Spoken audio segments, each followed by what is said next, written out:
చక్రతీర్థం ఉత్తరప్రదేశ్లోని అత్యంత ప్రసిద్ధ హిందూ పుణ్యక్షేత్రాల్లో ఒకటి.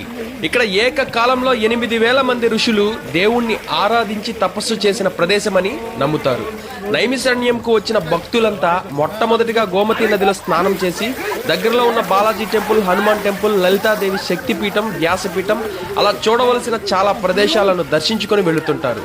ప్రత్యేకంగా ఈ చక్రతీర్థంలో మన ప్రమేయమే లేకుండా చక్రం చుట్టూ నీటి ప్రవాహం వల్ల తిరుగుతూనే ఉంటాం. ఇక్కడ స్నానం చేయడం వల్ల మనసు, శరీరం, ఆత్మ పవిత్రమవుతాయని చెబుతుంటారు. మరిన్ని వీడియోస్ కోసం మన ఛానల్ని ఫాలో చేయండి.